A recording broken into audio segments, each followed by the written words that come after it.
इस movie journey to the west में हम एक मॉन्क को देखते हैं जिसके 3 साथी होते हैं, एक फिश मॉन्स्टर, एक पिग मॉन्स्टर और एक मंकी किंग। दरअसल मॉन्क ने इन तीनों को अपने कब्जे में किया हुआ था और अपना गुलाम बनाया हुआ था।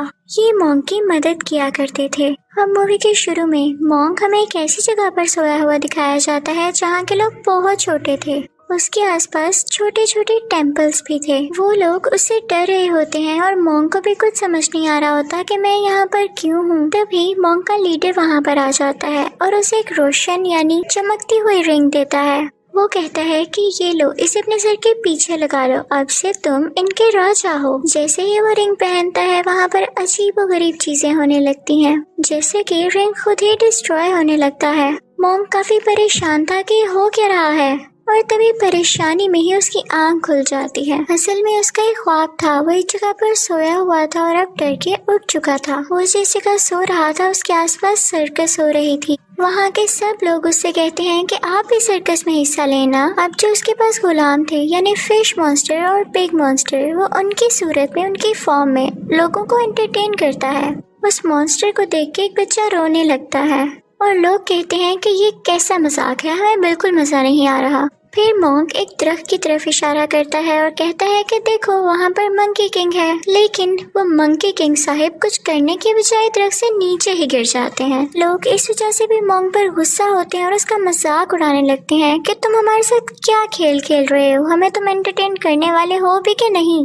मॉन्क कहता है कि थोड़ा हौसला रखो और उनसे मीठी मीठी बातें करके उन्हें अपनी तरफ कर लेता है। उसी दौरान मंकी किंग भी उठ जाता है और अपने बाकी साथियों यानी पिग मॉन्स्टर और फिश मॉन्स्टर से कहता है कि हमें मिलके कुछ करना होगा। तुम लोग मुझे मारना और हम इन लोगों को एंटरटेन करेंगे। लेकिन लोग अभी भी उनका मजाक उड़ा रहे थे तो इस बात पर पिग मॉन्स्टर को गुस्सा आ जाता है। वो उधर खड़ी हुई एक औरत पर अटैक करने की कोशिश करता है। लोग उसे पकड़ लेते हैं। मंकी किंग भी उसे मना करता है और कहता है कि ऐसा ना करो। वो फिर भी बाज नहीं आता तो मंकी किंग उसका ध्यान बटाने के लिए पूरी सर्कस खराब करने लगता है। वो हर चीज तबाह करता जा रहा था। मॉन्क उसे मना करता है लेकिन वो उस पर ही गुस्सा हो जाता है और अब तक बहुत देर हो चुकी थी क्योंकि पूरी सर्कस डिस्ट्रॉय हो चुकी थी। मूवी की असल कहानी तो अब यहाँ से शुरू होती है जब एक औरत अपनी माँ को एक एक्सोर्सिस्ट के पास लाती है। उसका कहना ये था कि उसकी माँ पर किसी का साया है। उसकी हरकतें कुछ ठीक नहीं लग रही थी क्योंकि वो वहाँ पर खड़ी 2 बूढ़ी औरतों को कहती है कि ये मेरी बेटियाँ हैं। एक्सोर्सिस्ट इस बात पर बहुत हैरान होता है और फिर वो बढ़ता है उसकी माँ की तरफ ताकि वो उसका भूत या उस पर जो भी साया है उसको खत्म कर सके। लेकिन बहुत कोशिश करने के बाद भी उसे ऐसी कोई चीज नजर नहीं आती। तो फिर उसे पता चलता है कि असली मॉन्स्टर तो उसकी अपनी बेटी है, यानी वो लड़की जो अपनी माँ को इसके पास लाई थी वो मॉन्स्टर में बदल जाती है। उसकी बॉडी अजीब हो गई थी। वो सब पर एक किस्म का जाला फेंकने लगती है। उसके हाथ और टांगे काफी लंबी हो गई थी जैसे वो कोई स्पाइडर हो। वहाँ पर मौजूद सब लोगों को वो मारने लगती है। फिर सीन चेंज होता है और हम मॉन्क और मंकी किंग को एक साथ देखते हैं। मॉन्क मंकी किंग की बहुत पिटाई कर रहा होता है। वो उसे कहता है कि मैं तुम्हें इसलिए मार रहा हूँ ताकि तुम्हें हमेशा याद रहे कि कहाँ पर क्या करना है। वो कहता है कि तुम्हारा कुछ पता ही नहीं चलता, तुम्हें जब गुस्सा आ जाए तो तुम कोई भी चीज तबाह कर देते हो। जैसे तुमने सर्कस को तबाह किया था, तुम यहाँ भी कुछ न कुछ कर सकते हो। वो उसकी जुबान खींचता है, उसे पिंच करता है, उस पर थप्पड़ मारता है। साथ ही साथ वो मंकी किंग की पूरी बॉडी को ही हिट कर रहा था। यहाँ पर हम पास्ट का भी एक सीन देखते हैं जब मंकी किंग को एक जगह पर कैद किया हुआ था। वो कई साल वहाँ पर चेन्स में बंधा रहा और कैद रहा। मंकी किंग बेचारा ख्वाब में डर जाता है और उसकी आंख खुल जाती है। तो मॉन्क कहता है कि सो जाओ, कुछ भी नहीं हुआ, मैं तुम्हारे साथ हूँ। अगले दिन हम देखते हैं कि मॉन्क को पानी चाहिए था और वो पानी की तलाश में एक घर में जाता है। उस घर में सिर्फ लड़कियां ही थी और वो भी बहुत ज्यादा। हर लड़की दूसरी लड़की से ज्यादा खूबसूरत थी। वो सब उनको देखते ही रह जाते हैं। बिग मॉन्स्टर को एक लड़की अच्छी लगने लगती है और मंकी किंग भी एक लड़की के सामने बैठ जाता है, लेकिन उसे तंग कर रहा होता है क्योंकि असल में वो लड़कियां कोई और क्रिएचर्स थीं। वो बहुत बड़ी बड़ी स्पाइडर्स थीं। मॉन्क जब ये देखता है तो वो मंकी किंग से कहता है कि तुम अपनी होश में तो हो। वो कहता है कि हम मदद मांगने आए थे और अब तुम्हारी वजह से हमें जाना होगा। लेकिन वो लड़कियां उन्हें जाने नहीं देती, अपने असली रूप में आ जाती हैं। यानी वो अब बड़ी बड़ी स्पाइडर्स बन चुकी थी और उन लोगों पर अटैक करने लगती हैं। वो लोग खुद को बचाते बचाते बाहर आ जाते हैं।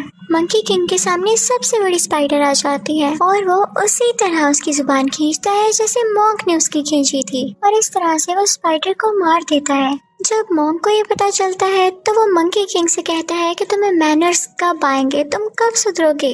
हर चीज का हल ये नहीं होता कि वो जगह तबाह कर दी जाए या अगले को मार दिया जाए। मंकी किंग चुप करके उसकी बातें सुन रहा होता है और जैसे ही वो मॉन्क जाता है तो पीछे से वो बोलने लगता है। अब मॉन्क एक खामोश जगह पर जाकर आसमान के नीचे दुआ करता है, यानी प्रे करता है कि बस गॉड, अब मुझ में इतनी हिम्मत नहीं है कि मैं सब कुछ डील कर सकूं और ये मॉन्स्टर्स भी मेरी बात नहीं मानते, मैं इनको नहीं हैंडल कर सकता, अब ये मेरे बस की बात नहीं रही है। ये सब बातें बिग मॉन्स्टर भी छुपकर सुन रहा होता है। वो सारा कुछ जाके मंकी किंग को बता देता है। मंकी किंग को तो पहले ही गुस्सा था। वो कहता है कि जब मॉन्क हमसे खुश ही नहीं तो हम इसको मार देते हैं, तो वो उसे मारने के लिए आगे बढ़ता है। मॉन्क जब ये देखता है तो उसे रिलैक्स करने के लिए कुछ पढ़ने लगता है, लेकिन इस चीज का उस मंकी किंग पर अब कोई असर नहीं होता क्योंकि वो अब उसकी गुलामी से आजाद हो गया था। अब वो उसका मजीद गुलाम नहीं था। मॉन्क उसे बचते बचाते दरख्त में फंस जाता है और उसे अपने काबू में करने की कोशिश करता है, लेकिन मंकी किंग अभी भी नहीं डरता उससे।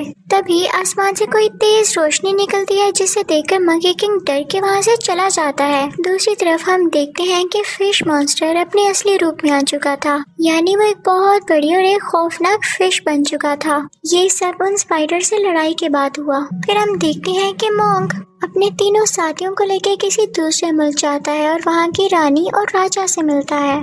उस मुल्क के लोग उन्हें देख के काफी हैरान हो रहे होते हैं क्योंकि वो अजीबोगरीब मॉन्स्टर्स थे। रानी उनका बहुत अच्छे से वेलकम करती है। फिर वो लोग राजा से मिलते हैं तो राजा उन लोगों से कहता है कि हाँ, क्या लाए हो मेरी खिदमत में, मुझे किस तरह से एंटरटेन करोगे। तो मॉन्क और उसके साथी कहते हैं कि हम जानते हैं एंटरटेन करना, और ये कहते ही उसके सामने अजीबोगरीब हरकतें करने लगते हैं जो कि बिल्कुल भी फनी नहीं थी। राजा को ये देख के काफी गुस्सा आता है कि ये मुझे पागल बना रहे हैं। वो उन्हें अपने महल से बाहर निकाल देता है कि ऐसी हरकतें पागल करते हैं, अपना इलाज करवाओ जाकर। मॉन्क जब बाहर आता है तो उसे अपनी बहुत ज्यादा इंसल्ट फील होती है। वो मंकी किंग को फिर से मारने लगता है कि तुम लोग कोई काम ढंग से नहीं कर सकते हो। और फिर उसे एहसास होता है कि वो तो खुद था जो कि अजीबोगरीब हरकतें कर रहा था। तो वो खुद को कोसने लगता है कि मैंने हर बार मंकी किंग पर ही हाथ उठाया है। वो खुद को ही मारने लगता है और कहता है कि मैं आइंदा ऐसा नहीं करूँगा। वो जाता है और मंकी किंग के आगे झुक कर उससे माफी मांगता है। मंकी किंग उसे उठाता है और कहता है कि मैंने आपको माफ किया, अब हम दोस्त हैं। वो दोनों खुश हो जाते हैं और अब मिल के कहते हैं कि हम राजा के पास दोबारा जाएंगे, उससे भी माफी मांगेंगे और फिर उन्हें अच्छा सा एंटरटेन करेंगे। वो लोग अंदर जाते हैं तो उन्हें पता चलता है कि ये तो असली राजा है ही नहीं, असली राजा को इसने कहीं गायब किया हुआ है।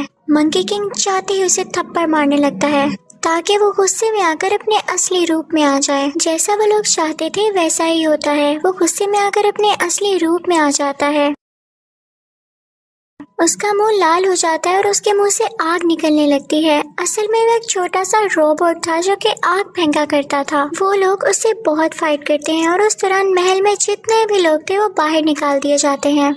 मंकी किंग क्योंकि बहुत गुस्से वाला था तो उसे बहुत जोर से हिट करता है जिससे वो दूर जाके गिरता है। फिश मॉन्स्टर इस चीज का फायदा उठाते हुए अपने मुंह से बर्फ फेंकता है जिसकी वजह से वो रोबोट फ्रीज हो जाता है और फिर वो जाते हैं असली राजा की तलाश में। उस रोबोट मॉन्स्टर ने असली राजा को जमीन के नीचे कैद किया हुआ था। मॉन्क उस रोबोट राजा को कैद करके रानी को दे देता है और असली राजा को बचा लिया जाता है। असली राजा मॉन्क और उसके साथियों से बहुत खुश था और वो कहता है कि मांगो, तुम्हें क्या चाहिए। मॉन्क उसे कुछ नहीं मांगता तो असली राजा खुद ही उसे तोहफे में बहुत सारी लड़कियां दे देता है कि अब से ये तुम्हारी खिदमत किया करेंगी। मॉन्क कहता है कि नहीं, मैं इन सबको अपने साथ लेके नहीं जा सकता, पर हाँ मैं ये चाहता हूँ कि इन सबको आजाद कर दिया जाए, रिहा कर दिया जाए। तो वो सब लड़कियां कहने लगती हैं कि नहीं, हम इसी जिंदगी में खुश हैं, हमें आजाद नहीं होना। लेकिन उनमें से एक लड़की खामोश होती है। राजा उसे अपने सामने बुलाता है और कहता है कि क्या हुआ। वो लड़की कुछ नहीं बोल रही होती तो राजा उसे गाने के लिए कहता है और कहता है कि इस गाने के साथ डांस भी करो। वो लड़की बहुत डरी हुई थी लेकिन वो वैसा ही करती है।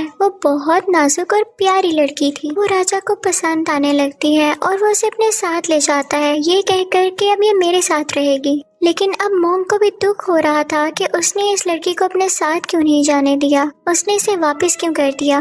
मॉन्क को दूसरी लड़कियां छोड़ने का कोई दुख नहीं था। मॉन्क अपने साथियों के साथ वहाँ से बाहर आ जाता है, लेकिन अभी भी वो उसको मिस कर रहा था। तो वो सोचता है कि मैं राजा के पास वापस जाऊंगा और उस लड़की को इनाम के तौर पर दोबारा मांगूंगा। राजा कहता है कि अब तो बहुत देर हो चुकी, यह मेरे साथ ही रहेगी क्योंकि मैं इसे पसंद करने लगा हूँ। मॉन्क बहुत उदास हो जाता है और उसकी उदासी देखते हुए रानी राजा से कहती है कि उसको ये लौटा दें। राजा उसकी बात मान लेता है और अब वो लड़की मॉन्क को दे दी जाती है। अब वो लड़की हर जगह उनके साथ साथ होती थी। मंकी किंग को ये देखकर बहुत गुस्सा आ रहा था कि वो लड़की मॉन्क के साथ इतनी अटैच क्यों हो रही है, क्योंकि उसे लगता था कि ये लड़की एक शैतान है, एक डीमन है।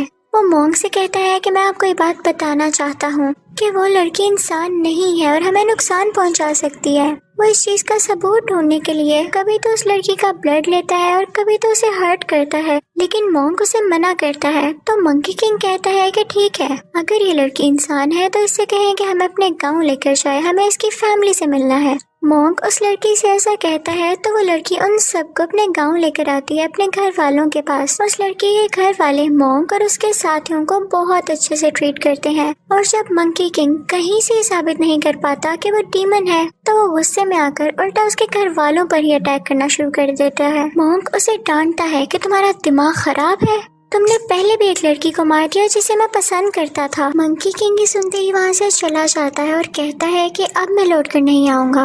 अगले सीन में मॉन्क एक जगह पर उदास बैठा हुआ दिखाया जाता है। तभी वहाँ पर वो लड़की आती है और उसे पूछने लगती है कि आपको क्या हुआ है। तो मॉन्क उसको उस लड़की की बातें बताने लगता है जिसे वो पसंद किया करता था। वो लड़की उसकी बातें बहुत प्यार से और ध्यान से सुन रही होती है, तो मॉन्क को इसमें वही लड़की नजर आने लगती है। वो दोनों भी बातें कर ही रहे होते हैं कि वहाँ पर फिश मॉन्स्टर और पिग मॉन्स्टर आ जाते हैं और मॉन्क को बताते हैं कि मंकी किंग बहुत गुस्से में आया हुआ है, वो हर जगह फसाद फैला रहा है, हर चीज तबाह कर रहा है और तो और उसने इस लड़की के माँ बाप को भी मार डाला और अब उसका अगला शिकार है ये लड़की। वो लड़की भाग के अपने गाँव में जाती है और मंकी किंग भी उसके पीछे पीछे आ जाता है। वो उसे मारने ही वाला होता है कि तभी वहाँ पर मॉन्क भी आ जाता है। वो मंकी किंग से कहता है कि तुम्हें गलत फहमी हुई है, इस लड़की का कोई कसूर नहीं है, इसे छोड़ दो। वो लड़की मॉन्क के पीछे होती है। अब मंकी किंग मॉन्क पर ही अटैक करने आ रहा होता है। तभी वो लड़की मंकी किंग के पाँव पकड़ लेती है और कहती है कि ऐसा नहीं करो, इसको नहीं मारो। लेकिन मंकी किंग उस लड़की को हिट करता है जिससे वो दूर गिरती है और अब वो उसे मारने के लिए आगे बढ़ता है, लेकिन तभी मॉन्क बीच में आ जाता है। वो रोड सीधा मॉन्क को लगती है। तभी वो लड़की रोने लगती है और कहती है कि हाँ, मैंने बोला झूठ, मैंने छुपाया तुम सबसे कि मैं एक शैतान थी, एक डीमन थी, क्योंकि मेरे साथ मेरी जिंदगी में बिल्कुल अच्छा नहीं हुआ। कुछ आदमियों ने मेरे साथ बुरा करके मुझे मार दिया, इसीलिए अब मैंने शैतान बनने का सोचा था, लेकिन मैं बुरी नहीं हूँ। ये सुन के मंकी किंग को और भी गुस्सा आता है और वो एक बहुत बड़ा गोरिल्ला बन जाता है और इसी के साथ वो मॉन्क को निगल लेता है, उसे खा लेता है। अब वो बड़े बड़े पहाड़ों पर चढ़ने लगता है, लेकिन उसके पाँव के साथ ही वो लड़की भी थी जिसने उसका पाँव मजबूती से पकड़ा हुआ था। अब वो एक ऊंची जगह पर जाता है, वो लड़की भी उसके साथ वहाँ आ गई थी। तभी वहाँ पर वो रानी और वो रोबोटिक डीमन भी आ जाता है। रानी मंकी किंग से कहती है कि मैंने जान के इस लड़की को इधर भेजा ताकि तुम लोगों में लड़ाई हो। रानी कहती है कि मैं तो चाहती ही यही थी कि ये चीज तुम्हें गुस्सा दिलाए और तुम मॉन्क को मार डालो। अब तुम मेरे गुलाम होगे और मेरे लिए काम करोगे। तो मंकी किंग भी मॉन्क का कोई इतना भी दुश्मन नहीं था, उसने अभी तक मॉन्क को खाया नहीं था, बस वैसे ही निकला था। वो ये सुनकर मॉन्क को बाहर निकाल देता है, वो अभी तक जिंदा था। मॉन्क बाहर आकर रानी से कहता है कि क्या आप हमें बेवकूफ समझती हैं या आप समझती हैं कि इस दुनिया में सिर्फ आप ही एक अक्लमंद हैं। जिस तरह आपकी प्लानिंग थी इस तरह ये हमारी भी प्लानिंग थी। मंकी किंग शुरू से ही मेरी तरफ था और ये हमारा प्लान था कि वो वहाँ से नाराज होकर जाएगा ताकि आप लोगों पर ये इम्प्रेशन पड़े कि हमारी तो आपस में ही नहीं बनती। अब उन सब में फाइट शुरू होने लगती है और वो एक दूसरे का मुकाबला करते हैं। वो पिग मॉन्स्टर और फिश मॉन्स्टर उस रोबोटिक डीमन को दोबारा से वैसे फ्रीज करके तोड़ देते हैं और अब मॉन्क और उस रानी में लड़ाई चल रही थी। रानी फौरन से पानी में जाती है और बुढ़ा का स्टैचू बाहर निकाल लाती है। मंकी किंग भी उस पर मुसलसल अटैक कर रहा था क्योंकि वो जानता था कि ये एक डीमन है और बुढ़ा एक अच्छे इंसान थे। वो अपनी पावर कभी भी एक डीमन को नहीं दे सकते। मंकी किंग अपनी स्टिक निकालता है और पानी में चला जाता है, लेकिन जैसे ही वो पानी में जाता है उससे से 2 स्टैचूज और बाहर आ जाते हैं और मंकी किंग पर अटैक करने लगते हैं। मंकी किंग को समझ नहीं आ रहा होता कि बुढ़ा उस डीमन की मदद क्यों कर रहा है। वो बहुत ज्यादा जख्मी हो जाता है,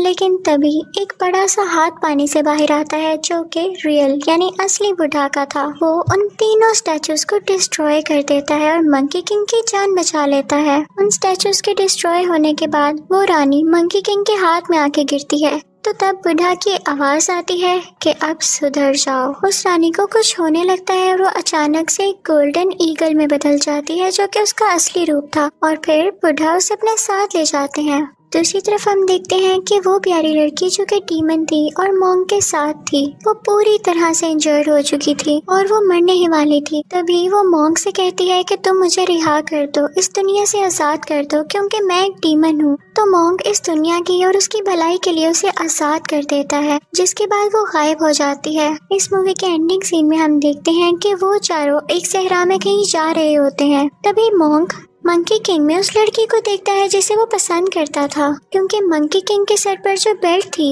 वो उसी लड़की की थी। वो उसे वो बेल्ट मांगता है लेकिन मंकी किंग उसे नहीं देता और इसी तरह ये लोग शरारतें करते हुए एक दूसरे से लड़ते हुए चलते रहते हैं। इसी के साथ ये मूवी भी एंड हो जाती है। Thank you for watching.